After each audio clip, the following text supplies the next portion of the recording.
everybody. How are you doing? Hi! Oh my god! Ah! This is amazing. Hang on. Just gonna reevaluate my life. I mean, this setup. Hang on. I've literally just made myself a cheese and chicken sandwich.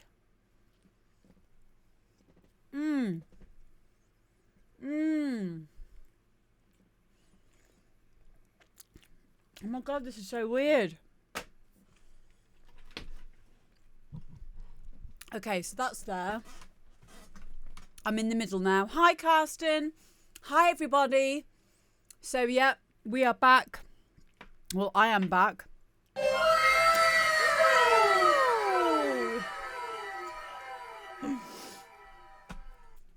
Hang on, let me just see what's going on here. Thank you very much for the resubscription, Sir Pragmatic. 12. Ah, what was that? Hang on a second.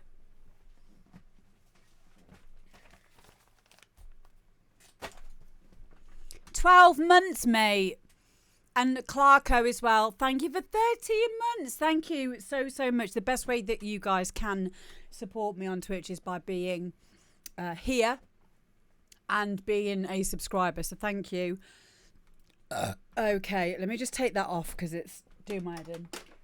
Okay, am I set to go? Is everything in the right place? Hi, Martin. Yeah, I wanted to start early because there's a couple of reasons. I was feeling a bit tired, but now I'm feeling a bit better because I was actually hungry. Wig face! Oh my god! Oh my god! Hi! Everyone's still here. You didn't just leave me. I had to go away for a week because we did a family holiday. And I thought, oh, just don't forget about me. There's a natural thing with Twitch streamers, right? They get like Twitch FOMO, fear of missing out. So we can end up burning ourselves out. So in all sincerity, I've had a lovely break. But it's really nice to be back. It really, really is. Hi. Happy anniversary. Elevator, thank you. Choo choo, mother lickers. Choo choo. Elevator, that's lovely. Thank you for 2 months now. I massively appreciate your support. And yeah, welcome everybody. Hello to everyone else. Yes, Track 4 says Dave took care of us. Yeah, I know he did. There's one person I will trust with my channel. It would be Dave. He is amazing. I've got a tan. Not a really good tan because I was on factor 50 because I'm not used to being in the sun now for a while. But usually I'd have like a factor 8, but I don't want to risk it. So yeah, nice one, Clarko. But yeah, love and light and a few too as well to Martin. Hello, Mama Claire. Oh, it's so good to see all of you in here. So we've got a really good demo drop today. We've even got one that I finished of my own tracks today, unmastered. So you guys can have a little listen to that in a bit.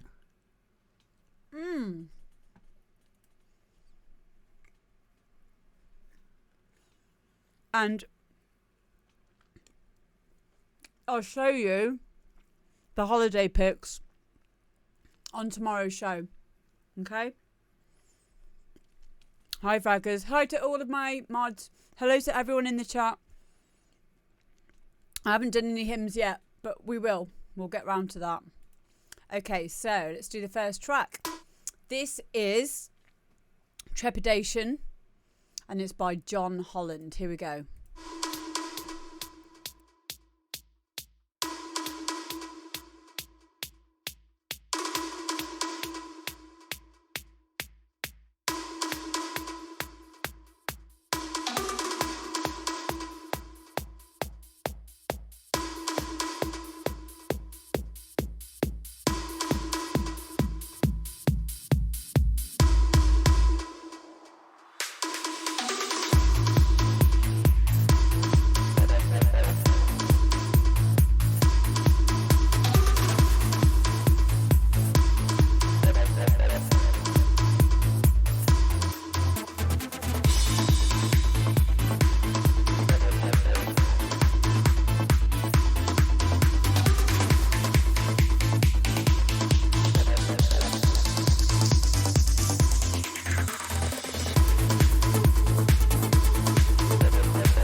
There we go, guys. That was John Holland and Trepidation. And welcome, Raiders. Welcome, Sandra Bullet. Yay! Oh, my goodness. Oh, babe, it's so good to see you. Hola. Hola, señorita. Thank you, Technomullen. Guys, please get following Sandra Bullet. I've been friends with her since, a few of you will remember the platform Next, which then used to be, what did it used to be before Next Music? It was something else, Beat Fever. And both of us used to stream on there until they just went a little bit weird. But one of my favourite people on there was Sandra. She's so talented and deserves the world. Beat Fever, then Next Music and Sessions Live. Yeah. So we were there from the start. And it used to be brilliant. And then it just got progressively worse and worse. And it was such a shame, really, because it could have been a really good platform. I think they did their best. But I think they probably had a few funding problems and stuff. But yeah, I am so happy to see you here on Twitch, Sandra. I did try to pull a few others, and explain to them, to try and get onto here and, to understand their worth as an artist. So, I'm really, really happy to see you on here. And thank you for raiding. So, guys, please go and follow Sandra Bullet. Welcome, raiders. My name is Amber D. So if you've not seen me before, usually I'm DJing, but I'm also a music producer, similar to Sandra. And on a Tuesday, we do this thing called the Demo Drop, where we listen to your music. Damie and Illustrasaurus, thank you very much for following.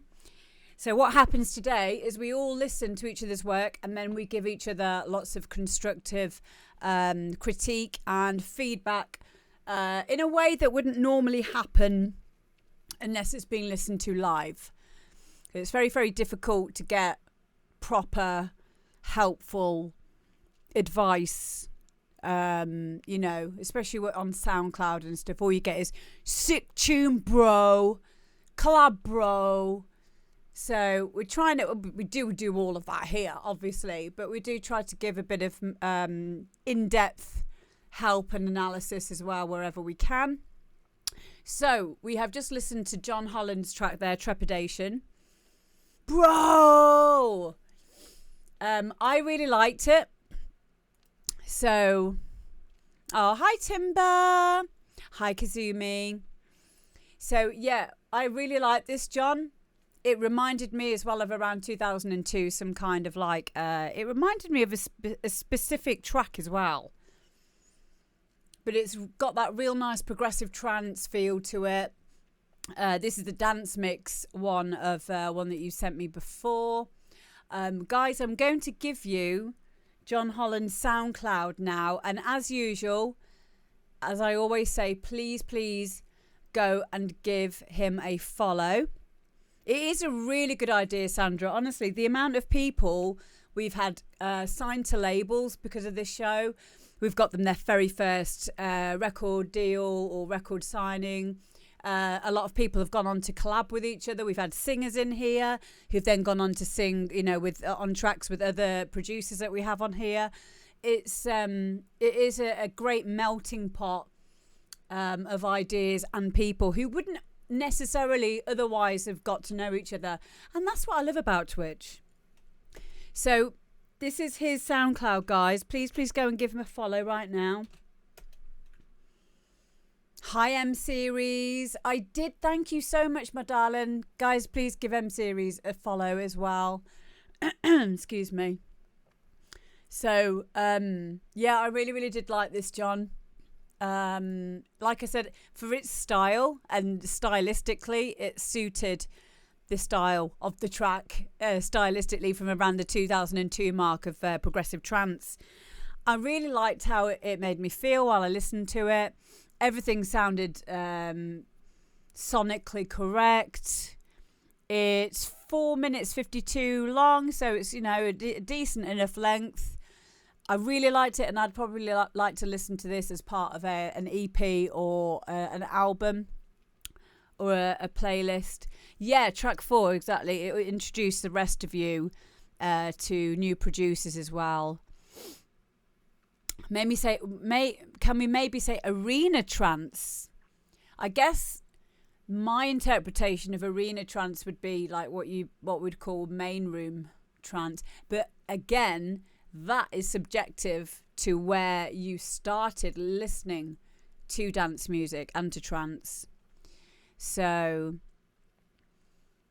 yeah, again, a really good rule of thumb when it comes to genres, specifically newer genre names and subgenres and subgenres. Use them very, very loosely. Use them very, very loosely, because we've all got our own idea of what they mean. Kind of a bit like certain words. We all have a different idea of what God means, for example. And we all have a very subjective view on what good is or bad is. And the same can be said for genres as well. The name is just a signpost. It points in a general direction. So yeah, like just take it in. It matters more to us what our genre is than other people, because you can have arguments with people over what genre something is, unless it's something obvious like, is that a D&B track or is it a house track? You know, there'll be specific stylistic qualities and variables that will make up one genre from the other. So you'll normally get the main genre, but the subgenres are usually more tricky to get everyone agreeing on, should we say. Nuances. I like that word, track 4. My TV says any dance music with the title hard in front. Yep, I usually play everything that says hard in the front of it. So yeah, you're right. So yeah, John, I like this. I don't have anything to add technically in terms of advice, because I just like listening to it. I love the artwork, by the way, on the SoundCloud. So yeah, guys, go and give John a follow. Thank you very much. Next up, we've got Tony Perkins. Tony's been on here quite a lot of times. Yeah, the KLF. Okay, so here's a good example. What everyone put the genre that you would associate KLF with.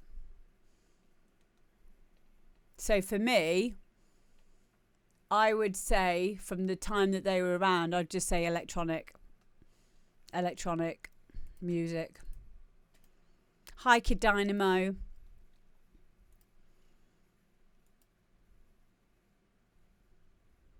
'90s pop house. There you go. See, we've all got different ideas. I definitely wouldn't say KLF was '90s pop house. So I would give it as broad a spectrum of a name as the music is. So electronic music, and I would do the same for Kraftwerk as well. I would just call it electronic. Early hardcore. What, KLF? See what I mean? And do you know what? All of us are right. All of us are right. So there you go. Mystery solved.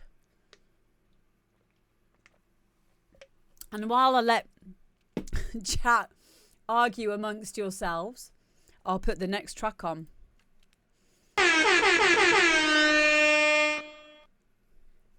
Here we go. This is Tony Perkins and What You Need.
What you need.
What you need.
So guys, that was Tony Perkins, What You Need. Oh, I really like this one, Tony. I don't think Tony's in right now, but Tony's usually in.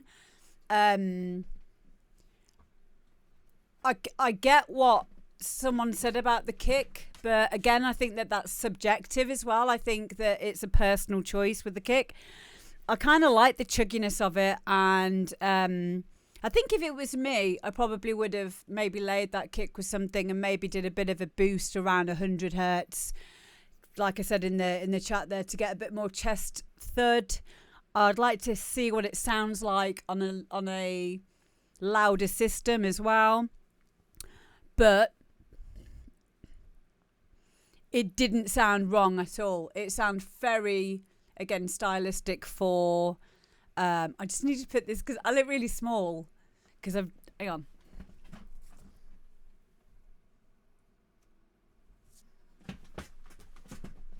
That's better. But yeah, that would just be a personal choice. It sounded great. How long was it? Let's have a quick look. It was 6 minutes long, so great length. 2 breakdowns, both of them were different. I loved all the plinky plonkies in here. I loved how the track was evolving. It didn't at any point get boring or too monotonous. Great use of delay, spatial effects like delay and reverb. I really liked how in the breakdowns it was brought down to literally just a vocal, which really accentuates the drop when everything comes back in again.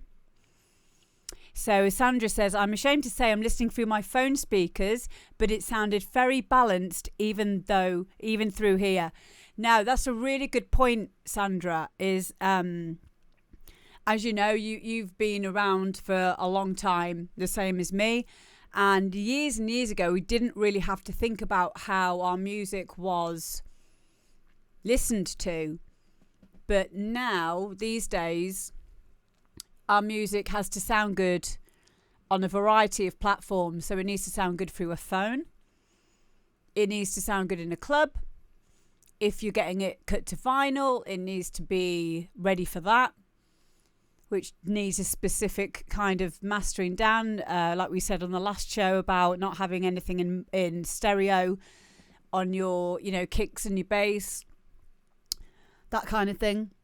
So you have to find a happy medium for all of those platforms, or have specific mix downs, versions of your track, which are going to go out onto different platforms. There is some really good software that you can get now that will allow you to make different masters, if you will, or limits to specifics of the site. So, for example, with Spotify, usually Spotify will reduce the dB by about 3 dB, I think. And so you need to keep that in mind. Anything that you upload to SoundCloud as well will change the sound of something. So it's always good just to check. Loudness penalty. Yeah, we had the whole loudness war thing. And I'm really glad that that's kind of gone now, because it was getting silly. It really was. You need dynamics in your music. I like it when I get a track sent in and I can just look at the waveform and I can see the peaks and troughs. A bit of limiting is absolutely fine, but not brick wall limiting, because you lose so much of the dynamics, and it's very ear fatiguing, right? This is another reason why you shouldn't get into that. And it's a learning curve. I've been through it and I'm going through it myself, but making stuff loud doesn't make it better. It just makes it seem like it's better. So, what was I going to say? Hang on. Brain's failed me. What were we talking about? Loudness wall. That was it. Okay, so you will get ear fatigue really quickly when you listen to music that's very flat, very limited, very with no dynamics, and it will look really fat on the waveform, and it is very, very. After a while, you just can't hear properly. You really can't. And the way that you can tell the difference with this, hello, she's all, is you go and, okay, so my EV says loudness war, explain. Okay, so the best way for me to tell you about it is by imagining or listening back to, say, an album in the 80s or the 90s. So if you can imagine listening to an album by Michael Jackson or an album by Genesis, and how it feels to listen to it, how different it is, and then you go and listen to a few tracks, modern EDM tracks, that's the best way that you will understand what the loudness war is. Because you can listen to a full album of 80s, 90s music, Prince, Michael Jackson, Genesis, Queen, and enjoy it. And it excites your ears more. You can be in the next room and you'll hear things coming out, and popping out. Sandra says, that's why I mostly don't hear to nowadays music. Yeah, it's very samey. It's lost a lot of its soul. And I do believe, though, that this is supposed to happen.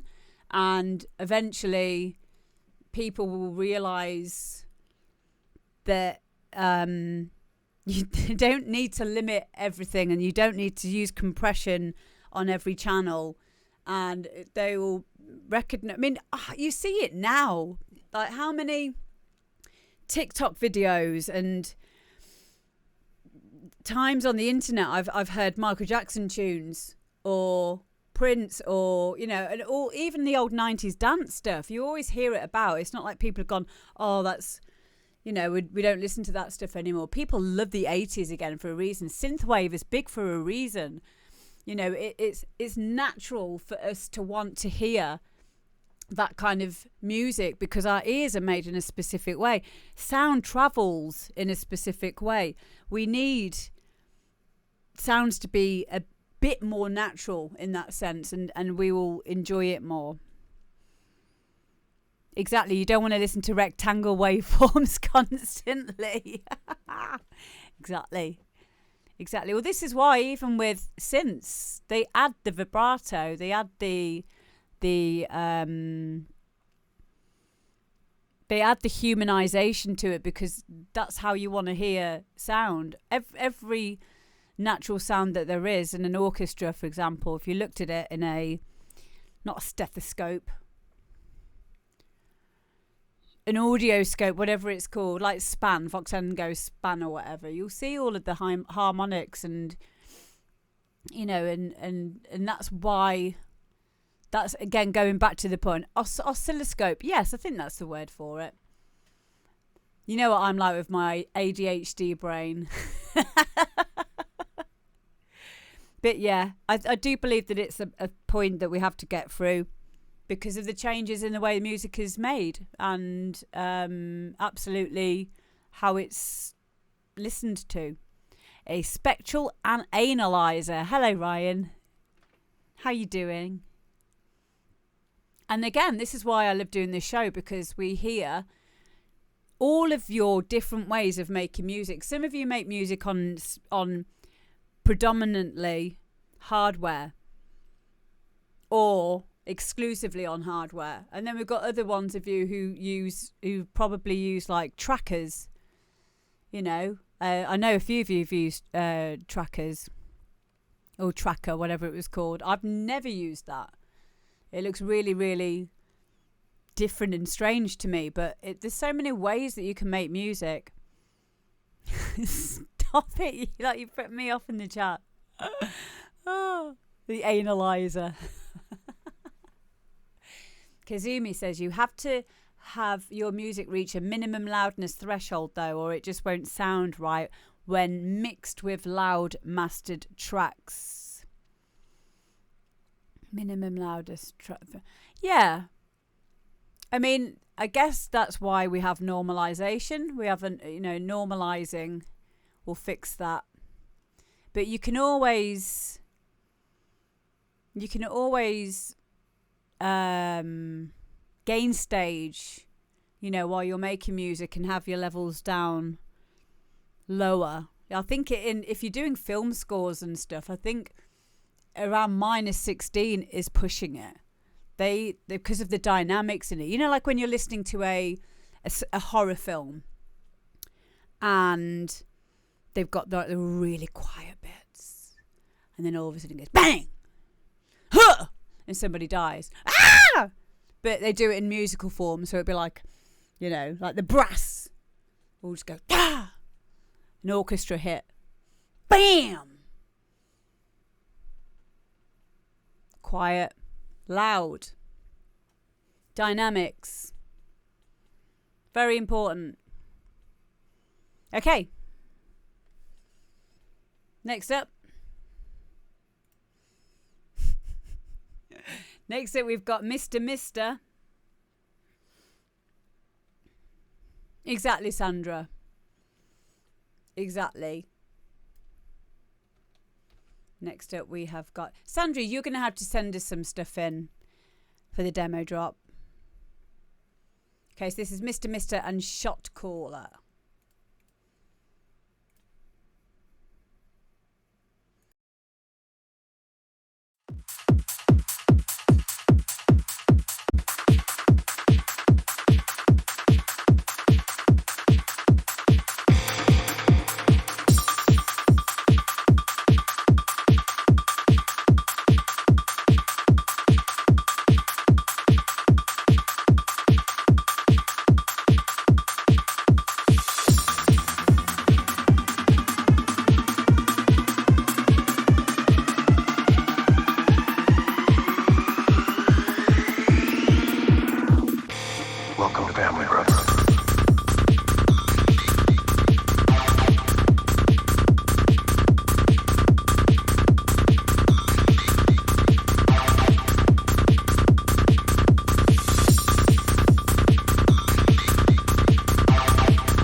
Sent Redwood to death row after what happened. It took him 4 months to finally get that sense. Fuck off. These cops, they need to understand that we run the show. Some do, like robbers. But the rest think the more they lock us down and isolate us, it strips us of our power. They think we close the books. Poor die and bleed. They're dead fucking wrong. We're just real selective. Who we choose to call our brother. So the question is, are you ready? Yes. What I want to hear. They'll keep you angry until they can't validate you. Sounds like all the enemies. You have the keys out here. A warrior's deadliest weapon. This is mine. Welcome to the family, brother.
Okay, guys, that is Mr. and Shots Caller.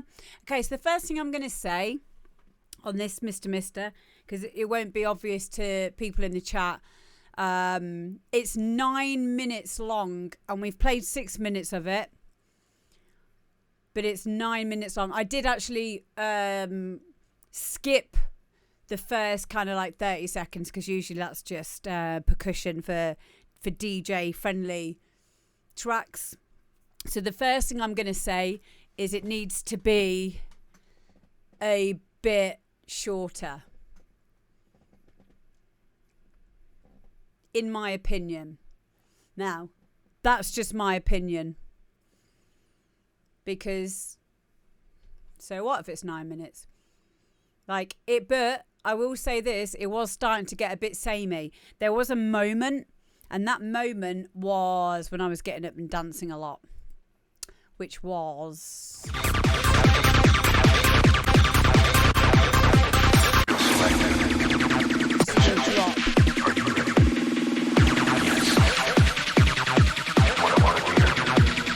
So we've got pre-drop. You have the keys out here.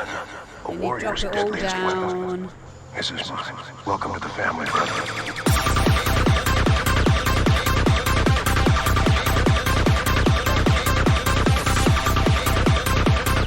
So you've got that little boom, boom, ba ba ba ba ba ba ba ba ba boom, and the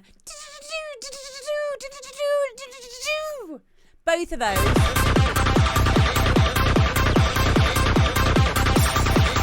Both of those sound amazing with each other. One, because they both got their space sonically. I really liked that, and I liked the fact that it was left to that moment as well. I mean, you've got it in at the beginning or nearer to the beginning. You've got the... But you don't have the other bit, which is really important because you need to keep it building. The next thing I'm going to say is it could probably... One of them. I really like the acid line in it. And I know a few of you others liked it as well. What else? I think there could have been a little bit more movement in the percussion.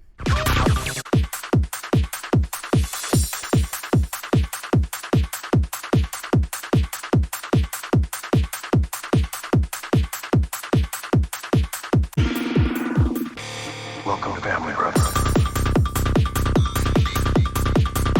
And I don't know what I mean by that. I mean, maybe, I don't even think I mean reverb, but maybe a bit of dynamic EQing.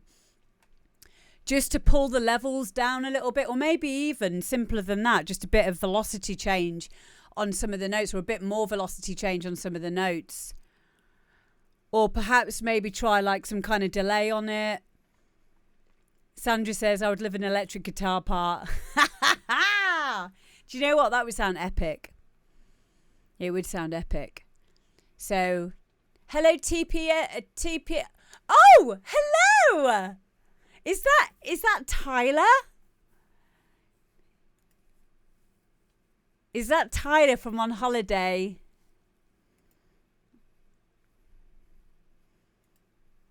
I just need to check. Put yes in the chat if it is. It is! Oh my God! Guys, please, can I get a shout out, please, for Tyler? TP Sweens, please, who is Tyler, who I met on holiday. She's lovely, isn't she? She's so cool. And yeah, we had the best time. We got drunk. It was great. It was brilliant. So, oh, it's so good to see you, my love. Thank you for joining us. Thank you for joining us, my darling. Love to Kieran as well. I hope you two are good. So yeah, tomorrow when I do my Wikiwa, I'm going to be doing all of the holiday photos. So you'll see some pictures of Tyler and Kieran on there as well. So yeah, hi! So, thank Thank you, my darling. Thank you. So yeah, those are the things that I would say, Mister. Cut the track down a little bit. Maybe add a few more effects to the breakdowns, that kind of a thing. Whatever else that I said. Again, it's just my opinion. I loved the rolling bass line as well. And like I said, we've got a proper moment at...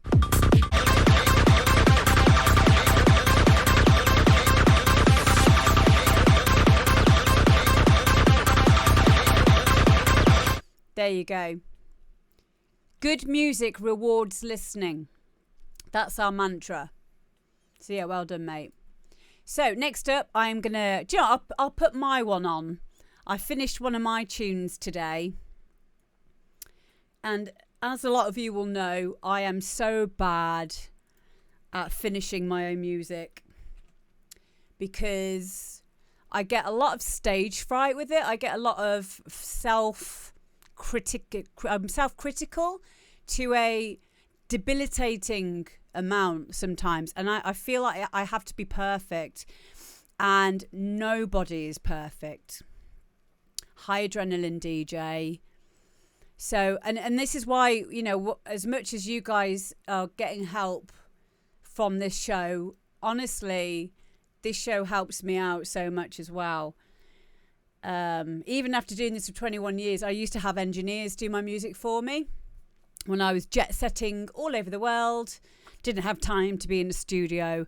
And then around 10 years ago, I decided that I really, really wanted to complete my musical journey to a level where I didn't feel like, what do they call it these days? Imposter syndrome. And honestly, it was one of the best things I did, but it was also one of the most soul-destroying things I did, learning to make music. Because it is like the most roller coaster journey of emotions. It's like having a really dysfunctional Amber Heard and Johnny Depp type relationship. Kind of. But with a happier ending. So this is a track of mine. This is under my techno guys, which is Boudica. So it's not been mastered yet, but it will be mastered soon. I'm not doing my own mastering because I've got a lot of respect for mastering, so I'm sending it off to get mastered. But this is the unmastered version, so enjoy.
self separate from the notion. It starts at any time you like and ends in just a wink. The gift of life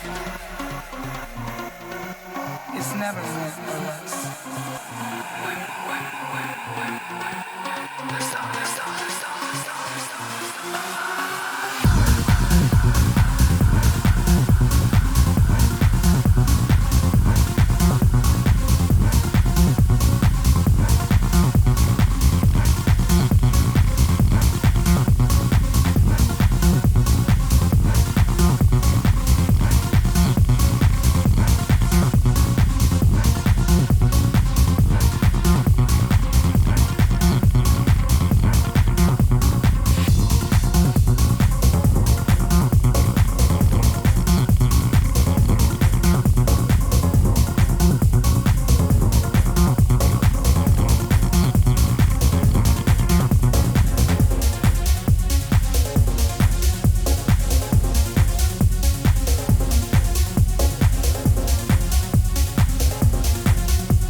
Guys, that is Boudica, my techno alias, which I'm going to be using, and I've called it Falcon because I used a synth in there called Falcon, which is a emulation of the virus TI Snow.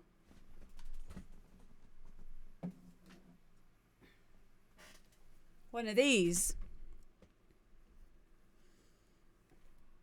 There we go. Excuse me. Pardon me. So instead of having to plug that in, I think it's the Falcon anyway. Or it could be the other one. But that's why I called it Falcon anyway. I might be getting it mixed up with another one. Camera is censoring this synth. It's either that one or it's another one by Andy something or other. I can't remember now. But I called it Falcon anyway. But yeah, there is one of the synths that I've got recently is an emulation of the virus. Which basically means that I don't have to have it plugged in all the time and bounce down stuff in real time. But I really, really do. Yeah, Falcon is the name of the... Hang on, let's have a quick look.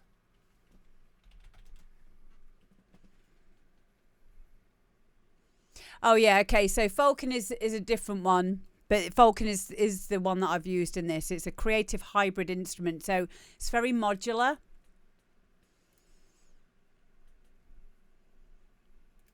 I would recommend that you go and try it out. It's got loads that you can do on it. It is literally everything that you could ever want in a synth. It's very in depth, but it's a really good, easy to get used to layout. So they have said here, Falcon is an advanced and truly unlimited hybrid instrument, bringing together an extensive collection of cutting-edge oscillators, effects, modulators, and event processors, and delivering them a workflow. Yeah, the one that I'm on about is Virus TI Snow Emulator Synth. Excuse me. What's the one I'm on about then? I'm not going to open up FL Studio because it sometimes makes my thingy go weird, my sound. But there's another one. I'll have to find out what it is. But there is another synth that I've recently got that is an emulation of the virus. So let's see what messages I've missed here.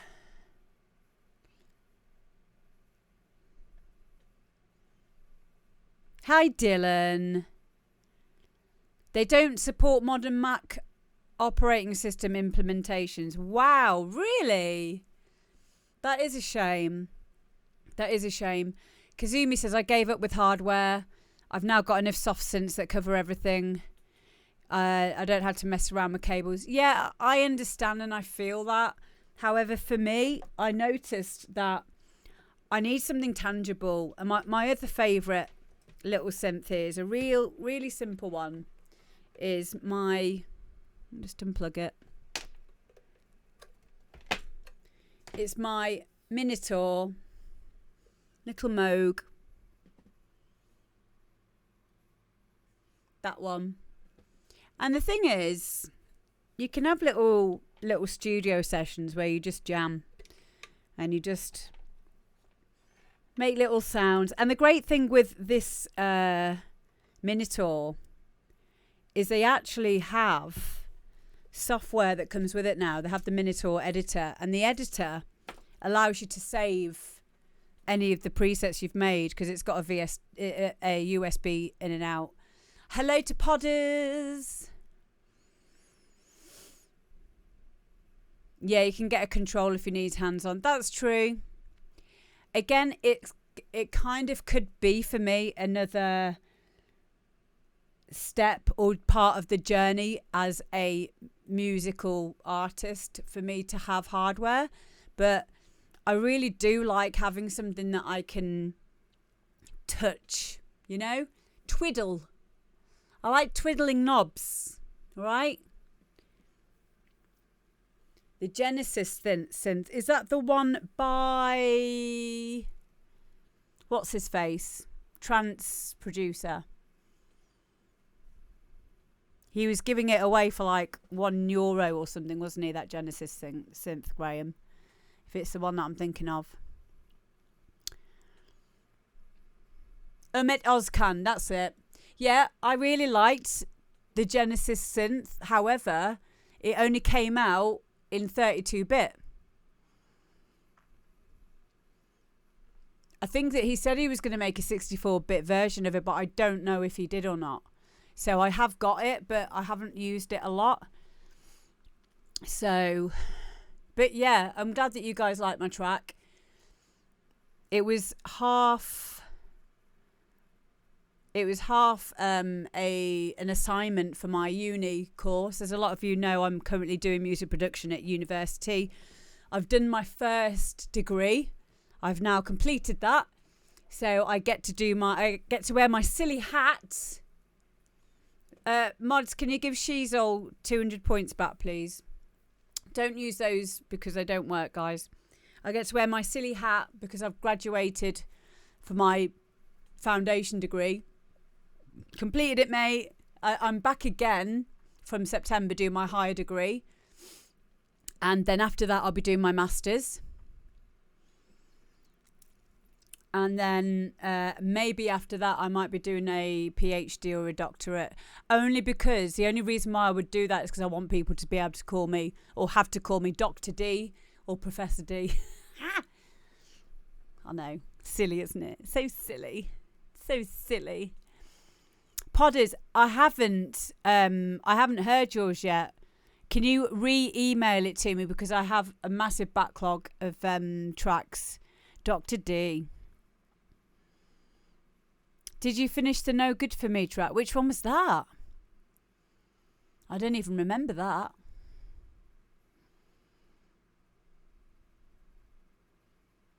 PhD D. Thank you, Podders.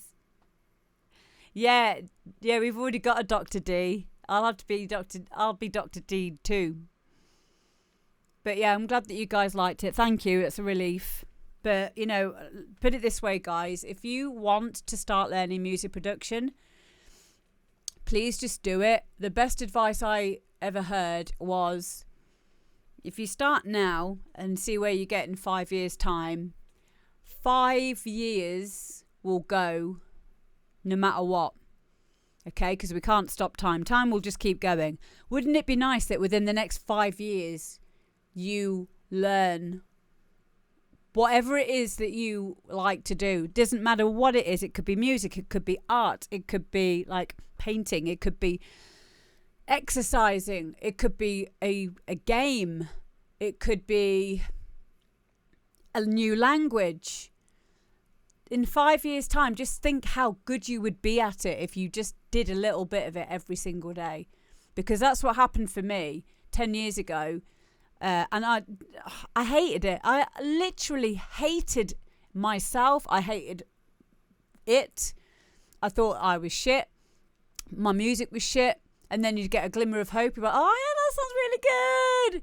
And then it would last for like a day. And then you'd be like, oh, no, it's all shit again. But if you keep at it, then eventually things will click. And you will feel, you get the dopamine release from that. You level up. You meet people in this chat room and you can all relate.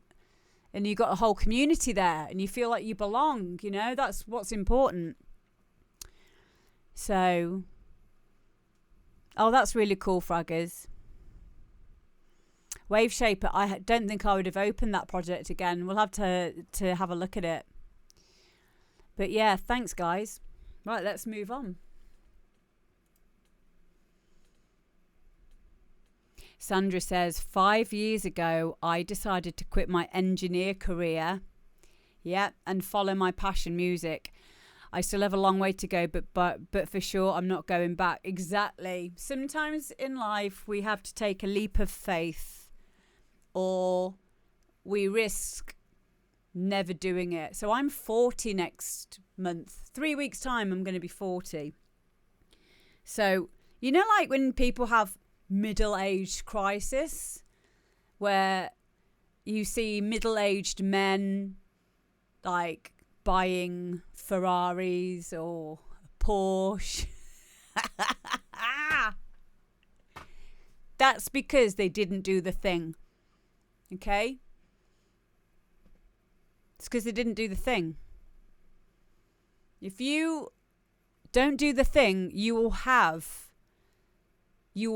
a middle-age crisis, and it could manifest in all manner of ways. So, you know, you've always, it's never too late. It's never too late. And that's amazing, Sandra. And I think that because you have an engineering background, your brain works in that kind of a way.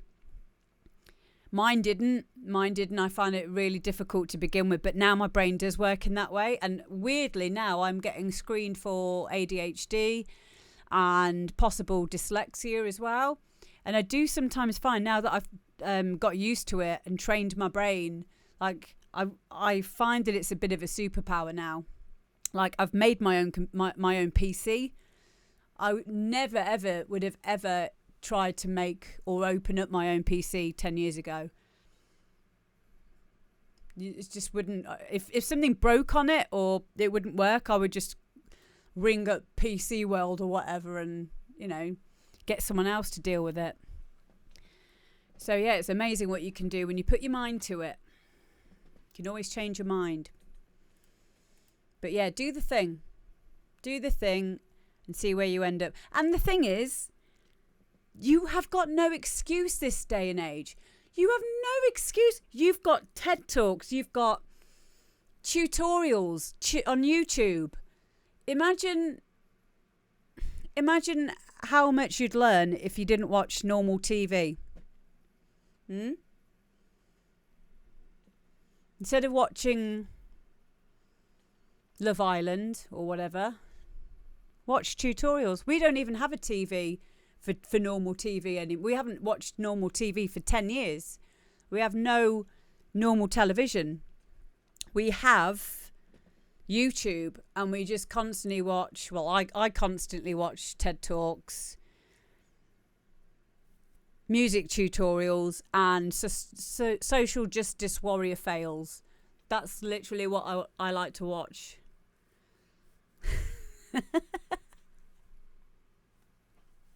In that order. There you go. Exactly. I think as creatives need to protect ourselves from that, because it can bring you down. I mean, Facebook's just bad enough, really. The first time I built a PC, says Wave Shaper, I got thrown across the room. Forgot to turn the power off. Yeah. Do you know what? I've nearly done that before. Nearly done that. I'm going to tell you this, but I'm going to prefix it with don't do this. My fan on my PC tower was very, very dusty. So I got my Hoover and I hoovered it out, because I thought it'd be a good idea to do that. And then when I went to switch my computer back on again, it wouldn't boot properly. But I will say it was a really good learning curve. All that had happened is whatever I'd done had shorted the motherboard, I think, or something, and it had knocked the boot sequence out of order. So that's what needed to be sorted out, and I managed to sort it. And it was a really good learning curve. But yeah, don't do that. Yeah, use compressor. Definitely. Yeah, it was static. Yeah. Yep. But they're all learning curves. I have everything backed up so that I can always do system restores if I need to, or fresh installs. I love doing that. Exactly, Dylan. There are no mistakes, guys. There really are no mistakes. But just get stuck in, because you take back your own power. If you can do it yourself, you take back your own power, you learn, you have more knowledge. And, you know, computers aren't going away. Computers are your future. And if you have children, and this is the last thing I'm going to say before we move on, but it is important. If you have children who are really, really savvy and smart with computers and you're not, then you're going to have a serious problem with their security, with stuff that they could be exposed to or hiding from you. So it's a really good idea you at least learn the basics and do like an IT course or something. Because kids are tricky, and if they're clever,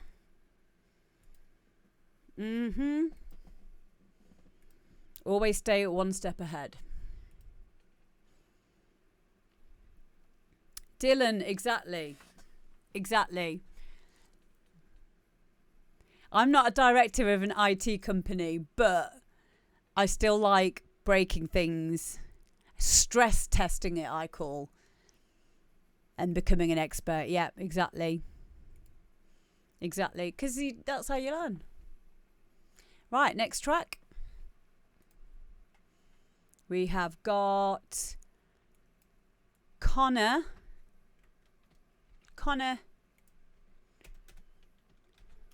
Kieran, and this is Black Flame Candle.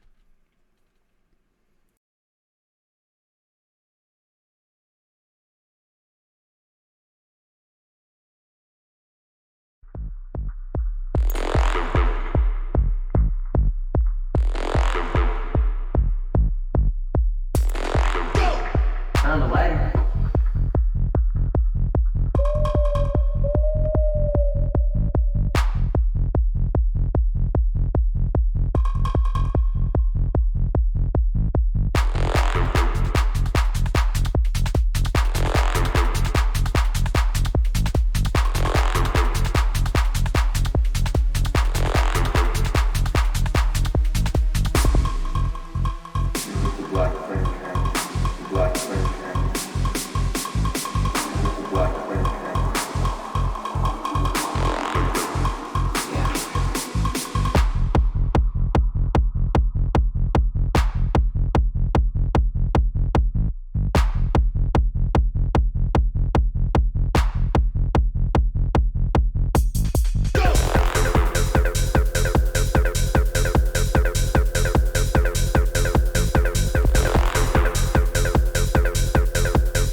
Bunch of hocus pocus.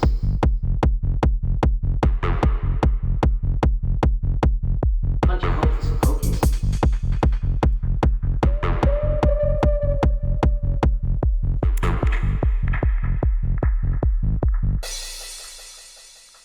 Okay, so lots to talk about with this one. Connor Kieran, thank you very, very much for sending this one in. I don't know if you're in the chat or not.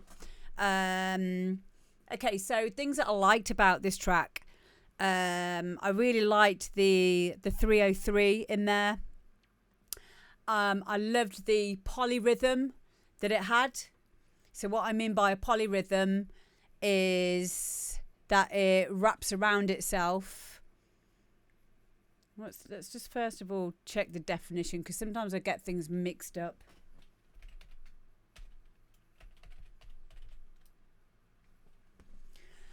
Polyrhythm makes use of two or more different rhythms simultaneously. So that's kind of what I'm trying to say. Basically what I'm trying to say is you've got like a triplet kind of a feel wrapped around and working with a 4/4 beat. Let's just listen again.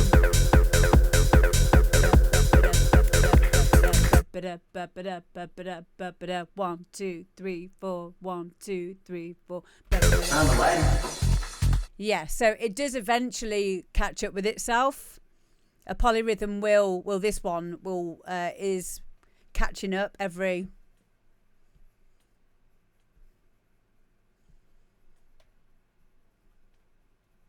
Well, it is catching up every 4 bars?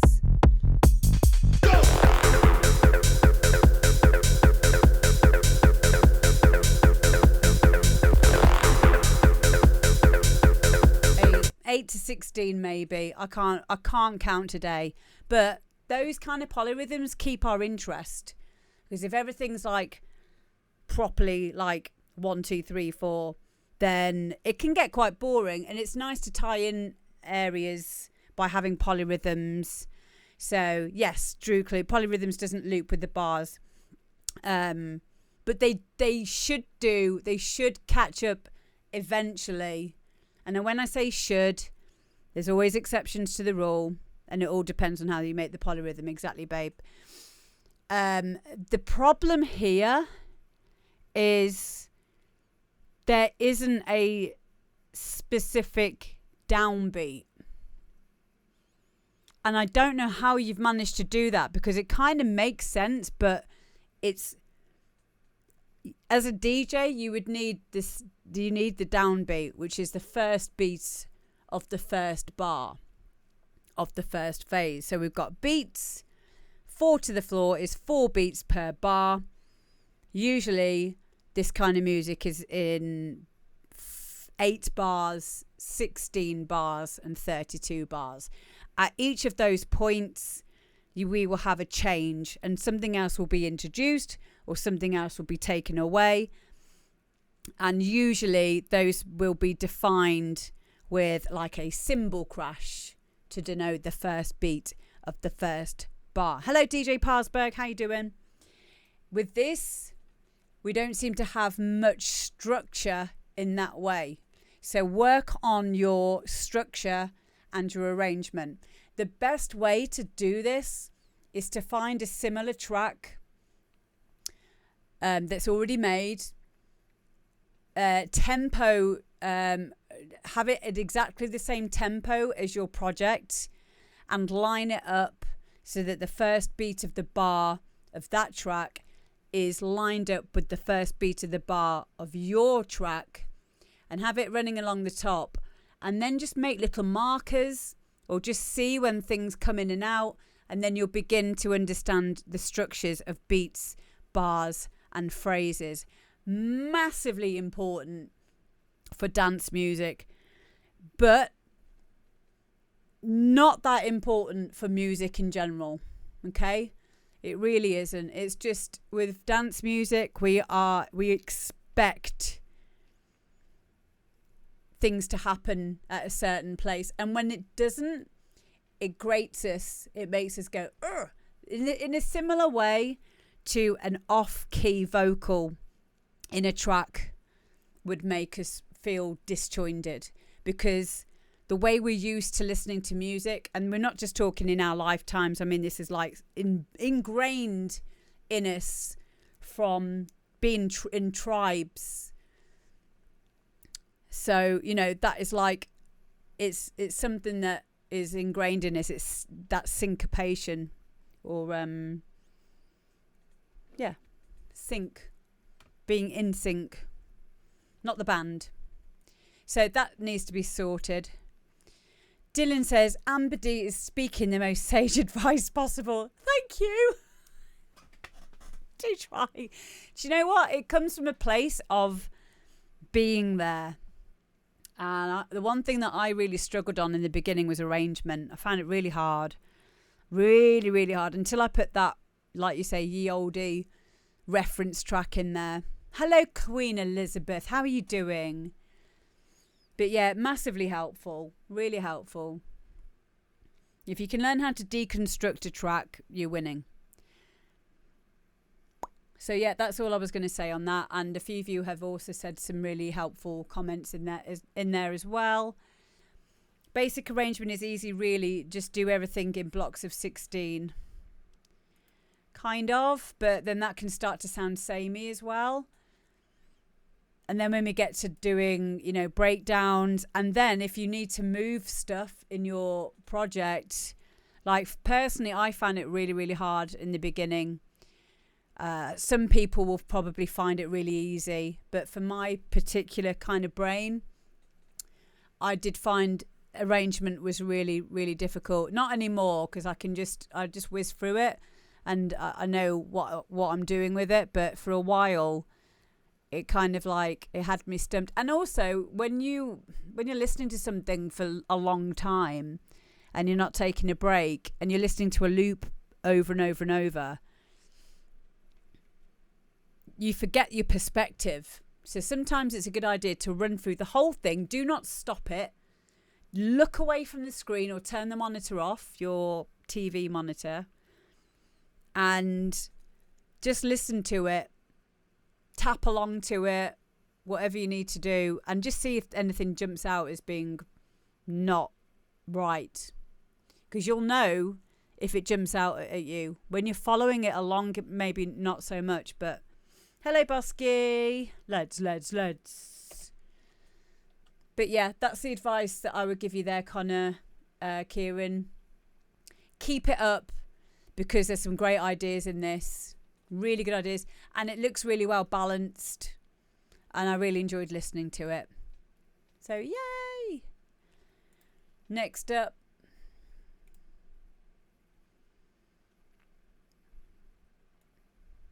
we've got Lana M, and this is Warehouses.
There you go, guys. That is Lana M and Warehouses. Now, that girl, she's amazing. She really is. She does her music herself as well. She uses Reason. How cool is that? Proper old school. And that track is part of her latest album called This Is Not Jazz. I think there's 3 tracks in it. There might be a bit more, but it's amazing, isn't it? It really is. I really, really like that. Like drum and bass is, I've never attempted to make a drum and bass track. I've made a breaks track before, but I've never made D&B. So hard. Yeah, it's a 2-part album. Thank you, Fraggers. And she's a friend of mine, and I really, really want you guys to give us some support. So if you don't want to buy the track, then please just go and follow her on Bandcamp. But if you are a D&B lover, then please, please support her by buying one of the tracks or buying the full album. I think the track starts, just one track is like £1, and you are supporting part of our community in doing that. So, yay! I'll leave the link a few more times for you all. I know Lana will watch this back as well. I know I've started a bit early today, guys, but I just wanted to get it done with today before I got tired, because I like you to get the best of me. You know this. You know it, baby. This reminds me of LTJ Bookham stuff. Yeah, You lot know me, right? You know me. I would like to listen to this track in a certain mindset, should we say. Because it would be nice to listen to it.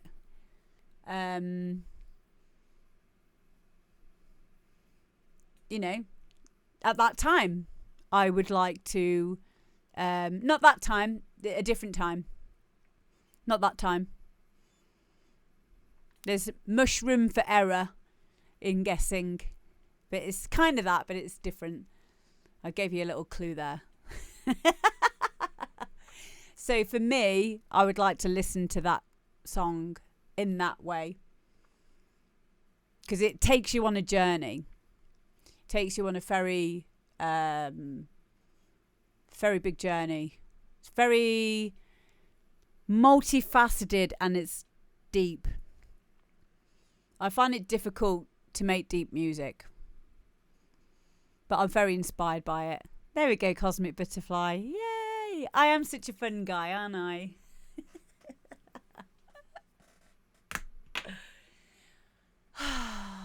Naughty Cat, I know. I'm gutted too. Guys, please go and give Naughty Cat a follow as well. Another friend of mine, a female DJ that I've known for about 20 years now. I brought her over to mine. She came to stay with me. She's from the US. And we started talking over like MSN about 20 years ago. She's a hard house DJ. And I was a hard house DJ from back then. And so I was like, just come over. So she came over from Ohio. We'd never met each other before, but we just used to talk a lot on MSN. And yeah, we've been friends ever since. See you later, Sandra. Love you. And yeah, she's still DJing, same as me. We've never grown up. And it's so good to have you here. It really is, Naughty Cat. So give her a follow. And make sure you go and follow Sandra Bullet, who raided us earlier as well, please, guys. For an accidental extra week. Did you? Did we change your flight? Do you remember when we went to that house party? And we were a bit special. And you ended up having a bath. And I made a song up on the piano, didn't I, called Save the Whales. Save the whales, save the whales, save the whales, save the whales, 'cause they're really nice, 'cause they're in the nice. Save the whales, save the whales, don't turn them into rubbers. Save the whales, save the whales, save, yeah. I know. It was like to a rock beat kind of thing. 'Cause they're really nice, 'cause they're really nice. Save the whales, don't turn them in. Don't turn them in, no, don't turn them into rubbers. Woo! There you go. And from doing that, when I did my gig at the Tidy Weekender, to like, I don't know how many people at the Tidy Weekender, like 3,000 people. Someone at the front, Lisa Lashes had played before me. I went on afterwards. And in the crowd, someone's there who was at that after party. They'd made a poster and it said, "Save the whales."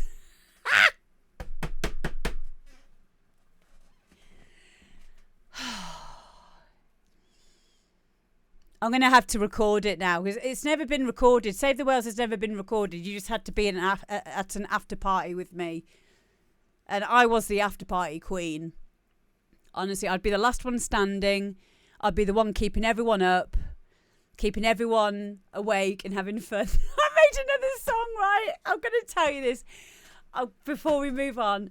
I made another song, right? It was on another female DJ friend of mine. Well, we're not friends anymore because she's gone a bit weird on me for one reason or another. And she didn't really get my humour. But we went back to her house and she had a keyboard. And I was like, "Oh, let me play on the keyboard." She's like, "No, don't play on the keyboard. Don't play on the keyboard." I was like, "Why not? I want to play on the keyboard." She's like, "Oh, okay." So she's like, "Oh, no, but we don't have a power cord for it. We don't know where the lead is for it." I was like, "I'll find one." So I went around her house and I found it. So then I plugged it in. And then there was, I didn't realise this because I was so engrossed in making this song with a little bossa nova beat, like, doo, doo, doo. And I'd made up this song called "Whoa, Whoa, Lovely Coconut." And it just went, "Whoa, whoa, lovely coconut. Whoa, lovely coconut." And I'm jamming to it. My friend Jackie is like, "Whoa, lovely coconut." And unbeknownst to us, until I looked up, everyone else at this after party, including a well-known hard house DJ called Karim, all of them had just gone. And bearing in mind, this is this DJ's house, this girl DJ's house. They'd left the living room, she'd gone into her own kitchen and silently closed the door so she didn't have to listen to my song. And I was like, "Whoa, lovely coconut," thinking, this is amazing. Look around, everyone else is gone. And there was just this girl in the corner on the sofa in her own little world, should we say. Like, just listening to us going, "You're amazing. This is the best song ever." Even to the point on this song where I didn't fade it out. Like, I faded it out, but I faded out my voice as well. I went, "Whoa, lovely coconut." And she was like, "Oh my God, that's the best song I've ever heard." I'm like, I know. And everyone else just didn't get it and they just locked themselves into the kitchen. And yeah, I didn't get asked back. But I know you guys get it. Hi, Danny F.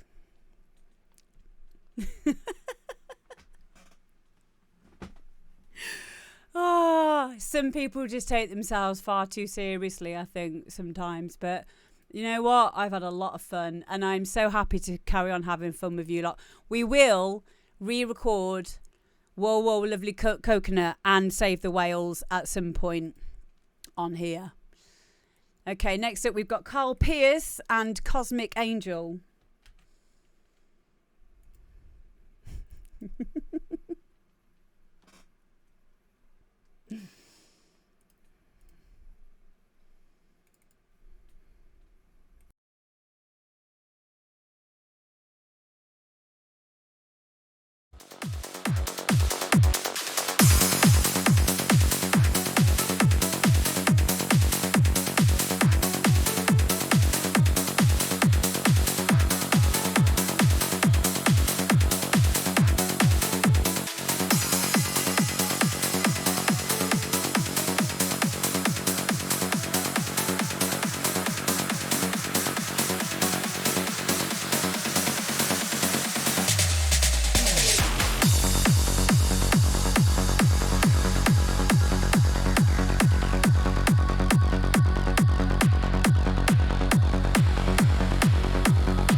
there we go, guys. That is Carl Pierce and Cosmic Angel.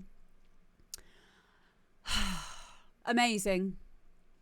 I love the chord progression in this especially. It wasn't a preemptible chord progression, which is so important in today's trance. Don't know what it is, but a lot of the time, especially when you get sent a lot of trance music, they just start to sound the same. Like really, really uniform. And this is not one of those. You have to take a bit of a risk when it comes to trance these days and try and be a bit different, but not too different. And one of the best ways to do that is to have an preemptible chord progression. So it still needs to make musical sense, but not be the obvious ones. Because all the obvious progressions have already been done. Like you know what it's like. You can listen to a trance track and you can go, oh, this reminds me of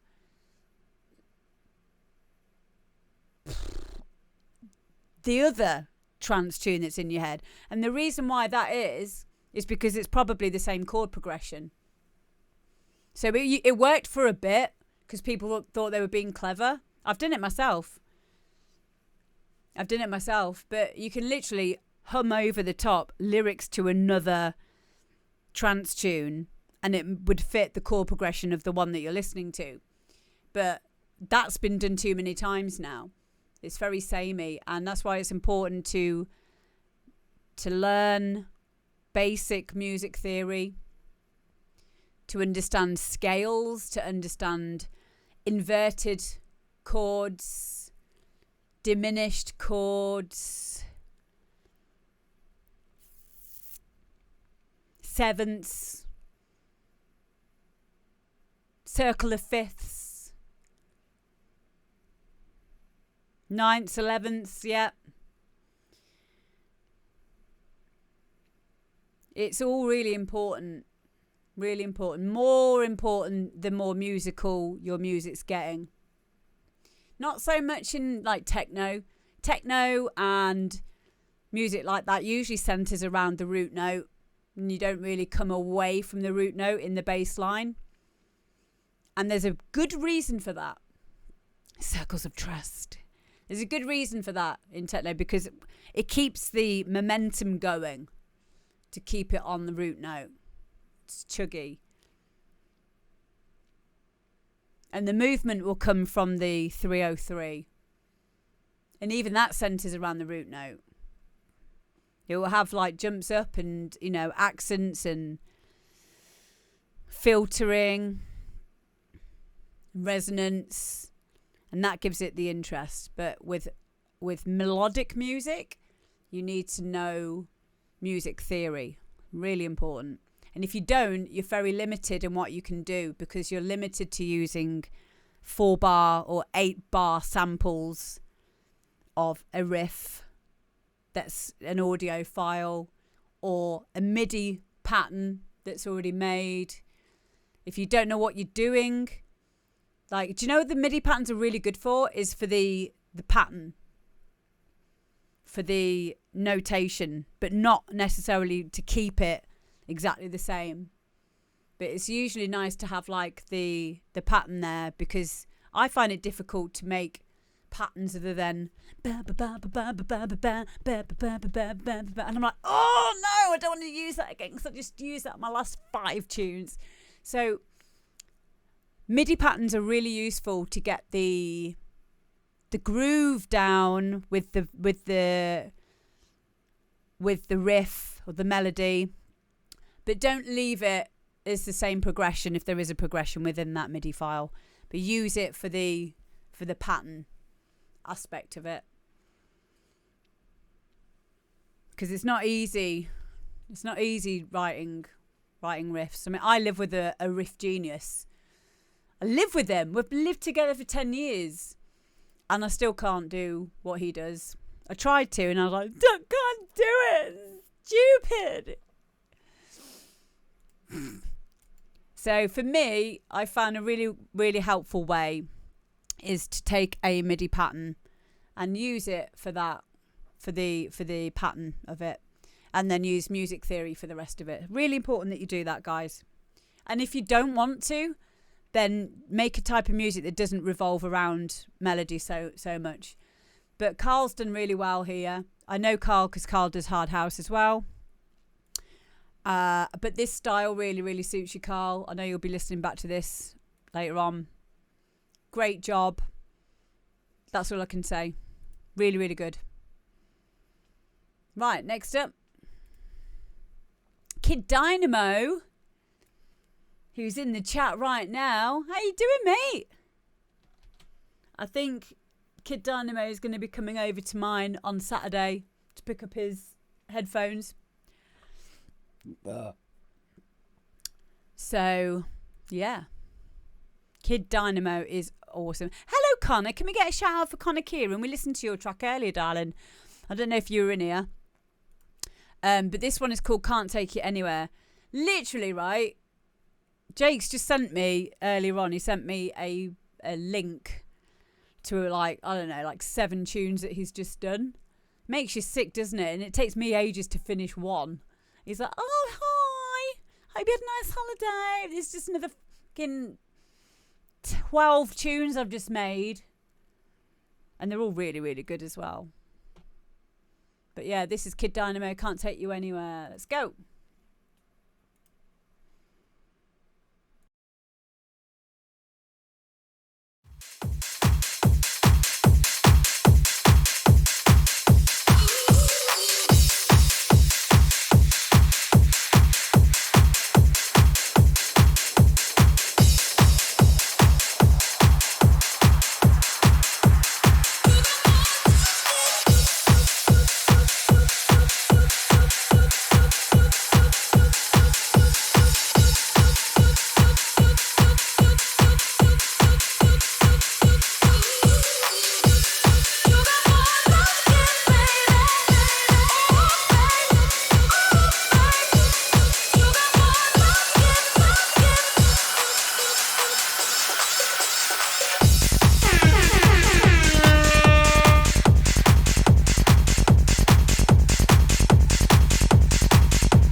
something more to us than the same old thing. No usual thing.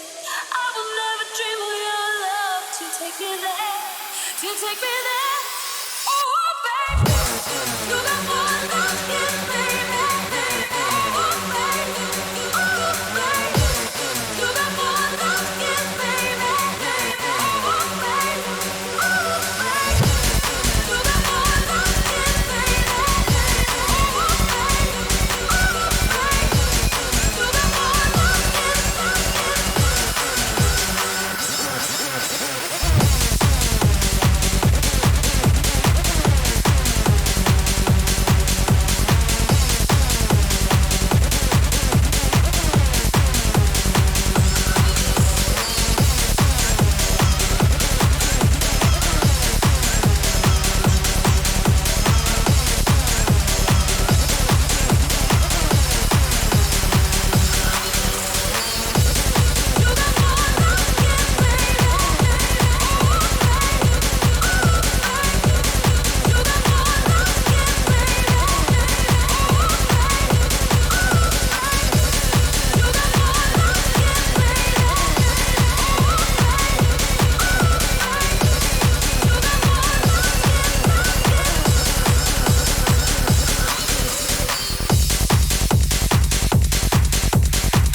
There we go, guys. That was Kid Dynamo. Can't take you anywhere. I'm just going to say now to all the people who were coming in who've had tracks on today, you've come in at the right time. I can only apologise. I just wanted to start a bit early today. I've just got back from holiday. I'm still a bit tired. Also, one of my children has forgotten her trainers and I need to go over the other side of town after this and go and drop them off because she's got PE tomorrow.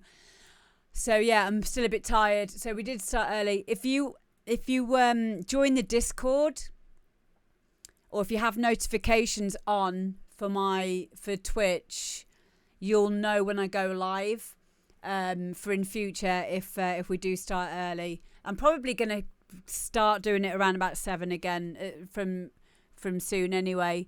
But yeah, my deepest apologies to anybody who has come in now ready to listen to their tune that's already been played.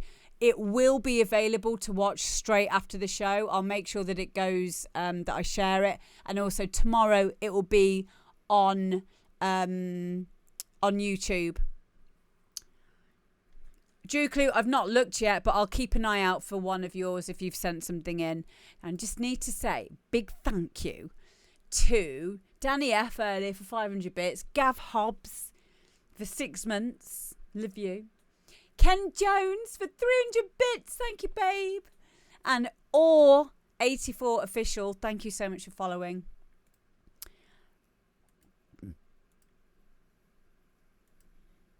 So thank you, Connor. That's what I like to hear, is that you don't just like dip in and out just for when your track is on, because you'll learn so much in here. And, you know, this is your community, guys. You know, this is your chat, and so many of you have ended up collabing with each other and doing remixes. And, you know, we have record label owners in here and they all watch them back as well. If they're not already in here, they do watch back the shows on YouTube as well, because I know most of them. And I always give them a tip off if there's something in particular that I think that they would like.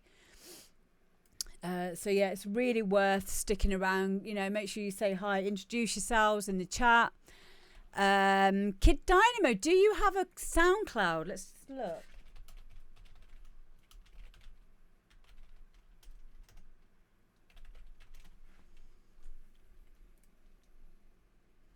Right, I'm going to leave Kid Dynamo's SoundCloud in the chat now.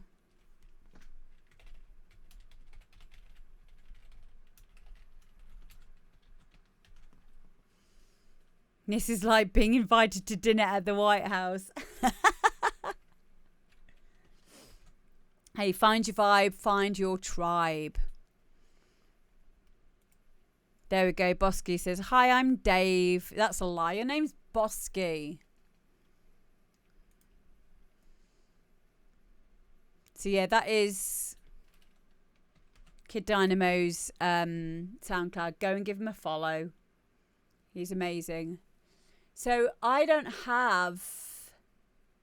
Drew Clute, thank you. I was on holiday last week, Dr. Drew Clute, so I've not seen it. But yeah, everyone, please make yourselves known in the chat.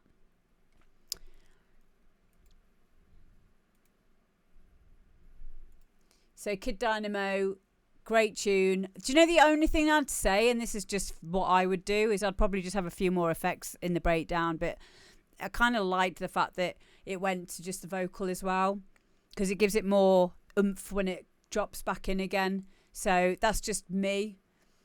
But, you know, I can just tell a Kid Dynamo track when it's coming in. And you definitely have your own sound, and that's really important. Next up, we've got Bosky. Oh, no, sorry, we haven't. Bosky is after Marco. Marco Rossi is after Kid Dynamo. So Marco Rossi first, and then we've got Bosky. So this is Marco Rossi and Concentrate.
go, guys. That's Marco Rossi and Concentrate. Marco Rossi has got 40 followers on SoundCloud right now. I want everyone to go and give Marco Rossi a follow because he really deserves it. Red Misty, what? What do you mean it won't let you resub? Speak to one of the mods and they'll be able to sort it out for you. It might just mean you need to refresh or something. Now up to 44 followers. Thank you, chat. Keep it going because that was just amazing, wasn't it?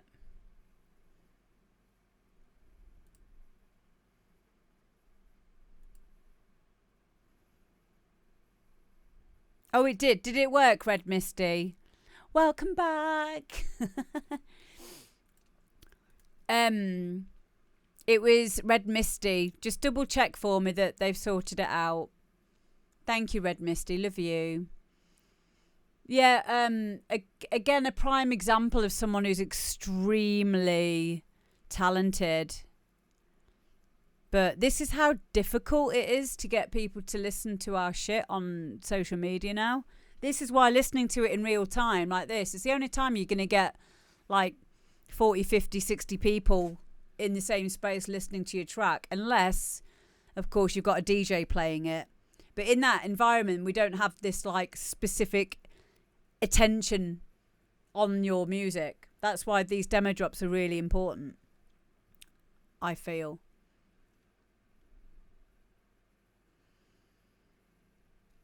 But yeah, I loved everything about that. It was just...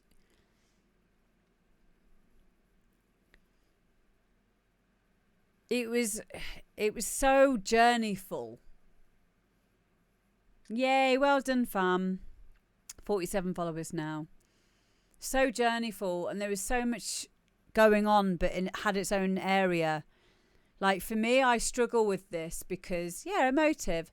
I struggle with this because I feel like if I've got a synth, it needs to be playing all the time. I can't just have it playing on one, like on the first bar, and then have it left not doing anything for bars 2, 3, and 4, or even up to 8, and then just doing a little bit at the beginning again. You know, like I always have too much going on. Yeah, I felt that as well, Martin, about the track name. It's hard, isn't it, Gav? You know, because we think, oh, yeah, I like that noise. I'm just going to put it in everywhere. And sometimes that's not the point. The point is to take a step back, have a bit of perspective. Oh, there's Marco. Yay.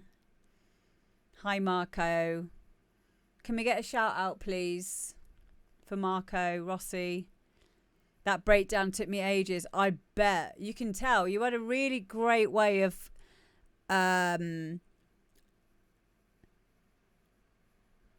expressing the tension and having it build and build and build. Again, that's something that's very not... It doesn't come easy, learning how to build tension in a track. So this, for me, is what I used to call, or I do still call, but people don't like to call it, melodic techno or progressive techno or whatever. But for me, I call it, the way that I distinguish this style is I call it progressive melodic techno. That's just my wording for it. But yeah, it was very multi-layered, very, like I said, journeyful. Yeah, it was a joy to listen to. And again, I would probably listen to this in a certain frame of mind. It is, Connor, exactly. It's very different from just minimal standard techno, yeah. It reminds me a bit of Max Cooper, Micro Castle, record label, that kind of stuff. Like, this kind of stuff, right? Whenever you hear me on a stream play this kind of music, It's when I'm having a very deep moment. And the only times that I have real deep moments when I'm live streaming is, you know, when I'm doing my really long streams, like the 62-hour live stream. And then there's a point in the night where I'll just go, right, I'm not going to talk now. I'm going to be playing my melodic techno. And I just go into this other world. And that world to me, like that for me is pure flow state music for me. But it's that special to me that I only play it. I only play it occasionally because it's so special to me. My missus hates the whoops noise in that track. Oh, it's hard though when we get like feedback like that from people that we that are close to us. Guy, my partner Guy, he always gets his mum to listen to his music, even though his mum doesn't make music. Like, he finds that she's the best person to give advice because she doesn't make music, so she's just listening to it from a purely musical standpoint, in terms of like danceable, you know, can I dance to this kind of thing. And there is some logic to that. Yeah, ask your mum. Honestly, ask your mum, because, I mean, this is important as well, don't get me wrong, but just as important of the people in the chat who understand music production at all different levels, all of us at different levels, and within music production, those levels are all different. There's so many elements: synthesis, music theory, DAW, hardware, synth usage. Like, there's so many different levels that we're at within the level of being a music producer or an artist, songwriting, whatever it is, that sometimes having the people in the chat who are non-music producers, it's really interesting to hear what you guys are saying, because you'll listen to it differently. You're listening to it as a whole, and not just picking out like EQing or, you know, listening out for the kick and the bass separation or whatever. Martin says, my dad would have said, it all sounds the same, Martin.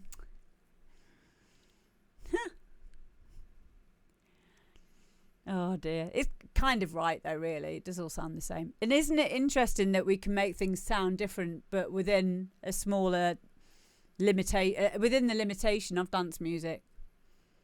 Which is why it's important to learn your synth inside out, understand music theory to as great a degree as you can. Hone your craft, hone your skills within whatever your favourite genre is. Because that way you'll learn what the rules are. And then in knowing the rules, you can break the rules. And then that's where the magic happens. Exactly, Martin. Cool.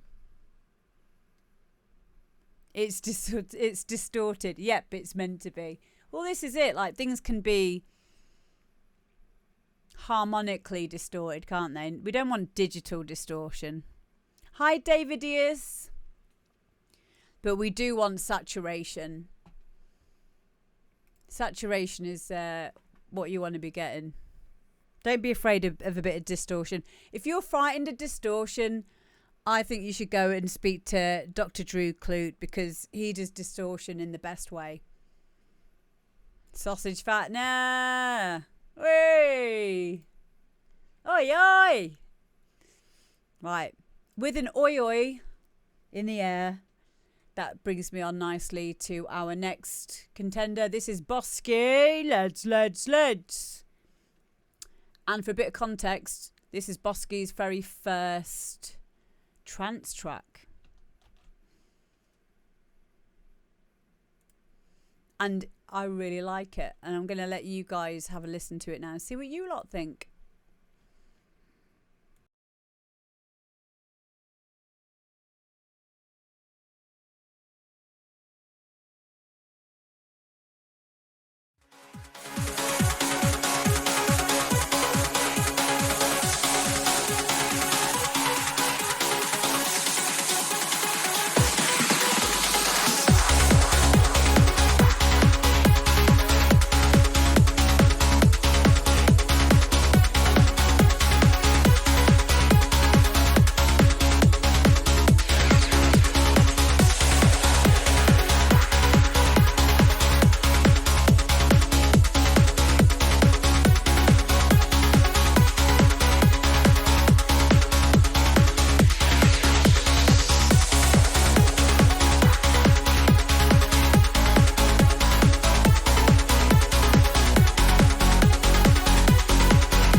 is Bosky and Atlantean. First off, the title really suits it.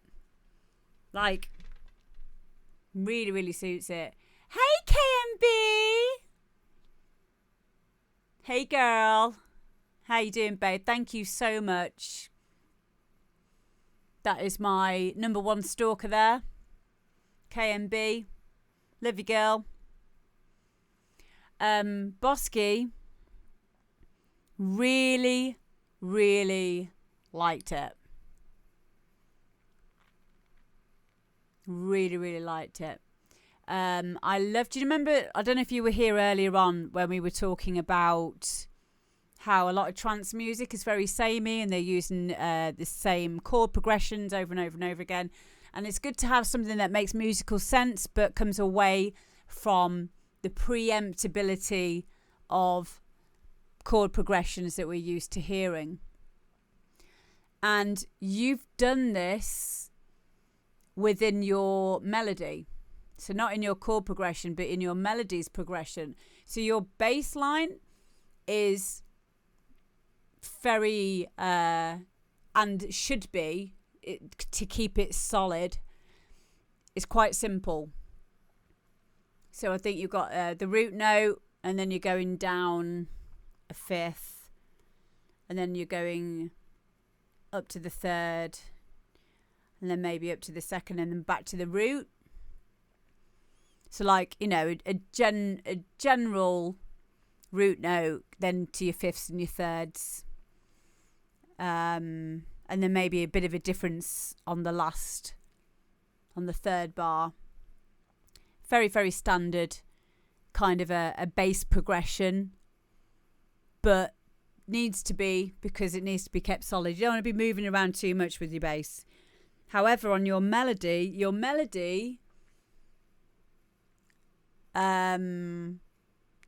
works around the harmonics of the root note really well.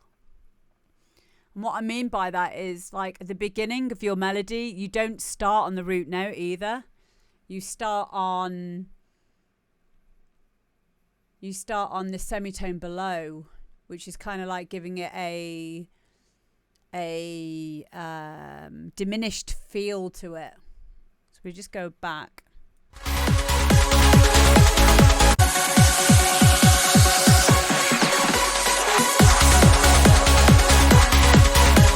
Dun, dun, dun, dun, dun. So yeah, you start the melody from the note below, which isn't something that you'd know to do unless you knew a bit of music theory.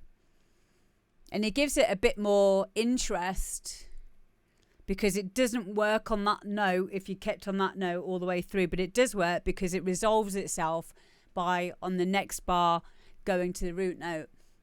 That's a really, really, really long-winded way of saying that it makes harmonic sense, that melody. But it's really important that that is acknowledged, because I know that your starting point wasn't all it wasn't all melody or music theory based when you first started out. So yeah, Martin says it's definitely moving around before the tonic. So those of you who don't know, I didn't know this until I'd started my course, that the word tonic is another word for root note or key of the track. Tonic is used usually in bands when they're, you know, working as a band to which key they're working in. And then they'll say, take it to the third or the fourth and back to the tonic. So yeah, loads of different, not gin, legend.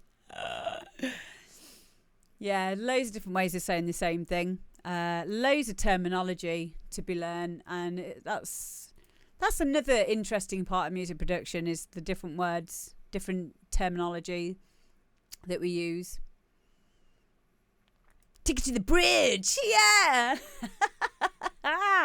Now the bridge isn't a literal bridge. The bridge is also known as something called the middle eight,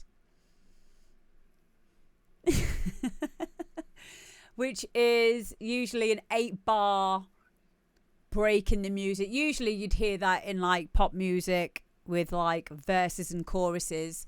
So in between a verse and a chorus, usually on the second verse into the chorus, you'll have like a bridge.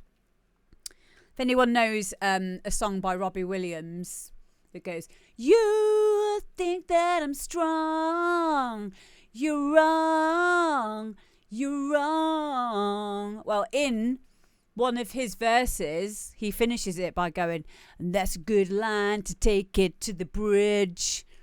And then he goes, and you know, 'cause life's a mess. I'm not trying to go and after fast. You think that I'm strong. So that, he's actually pointing out in that song where the bridge is. It's cool, isn't it? It's clever, yeah? There's a good line to take it to the bridge. It's like, yeah, but you wouldn't normally say that, would you? But he made it into the lyrics, and then he went into the bridge. So it fucking made sense. And there's the bridge.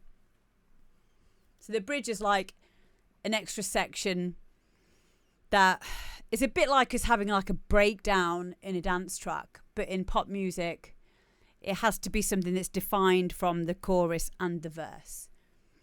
I don't think we have them in hymns. Hymns are usually straight up verses and choruses, aren't there? I'm sure Robbie didn't come up with that. He could have done. He might have gone, what's a good line to take it to the bridge? And then one of the other songwriters would go, that. Just say that. Really? Yeah, go on. That's a good line to take it to the bridge. Oh, yeah.